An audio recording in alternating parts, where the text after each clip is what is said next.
Hey guys, Fred Pasella here.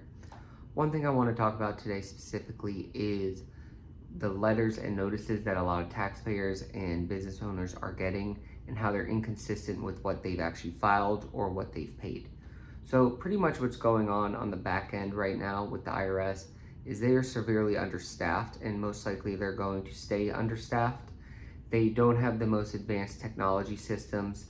All offices and departments pretty much act independently of each other.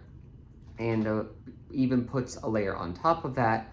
A lot of the notices that you're getting, these initial notices, are from an auto-generated system, it's basically a software that the IRS uses. They're gonna look at a taxpayer individual account and be like, oh, they didn't file this.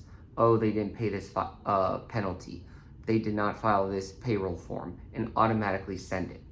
Now, what's probably happening is if you did fill out those forms, let's use the S Corp election form, Form 2553, or a Form 940, 941 for payroll, or just a W-2 you might have submitted, a 1099, or even the tax returns itself.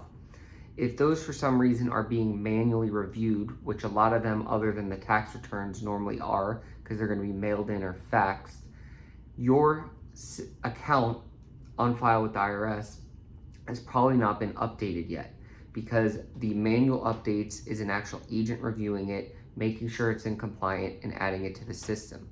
Those take a lot longer, and they are a lot more behind on those than a lot of these automated notices going out. So another one that I'm seeing a lot is maybe you and your CPA set up an installment plan agreement with the IRS with your 2025 tax return. The truth is those installment plans probably haven't been looked at yet, because a lot of people are starting to get letters of like, why have you not paid your taxes? Please pay by this date. But then if you look in those letters at the fine print, there is a line that says if you already have an installment plan in place or if it's in process, you could ignore this. Now, what I would do in most cases for pretty much any letter you get that seems inconsistent with what you filed, I would log into your IRS individual account. This is on irs.gov. Individuals and business accounts have one. This is the best way to check what's going on with your account.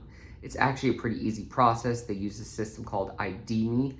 Basically, you have to verify you're you with an ID and basically take a selfie, set up the account, and then you could get access to all IRS records, any audits going on, any notices sent to you, your transcripts, your income transcript, your tax return transcript, your wage transcript. Everything's going to be in there. That's what I would recommend you do if you get any notices or letters. But just to reiterate on it again, the IRS is very behind, and to be quite honest, they're a bit of a mess right now. It's very difficult to even get a hold of them. I would say if you get a letter and it's inconsistent what you think you filed, contact your CPA or tax accountant. And then if they don't have a POA with you, which is basically a power of attorney that gives the CPA the ability to talk on your behalf, you're gonna have to call the IRS. If you don't wanna do that, I would see if your CPA can set something up, set up a POA so they can call the IRS on your behalf. Sometimes it honestly is better if the CPA calls. They just know how to ask the questions a bit better, and they tend to know what to actually ask. But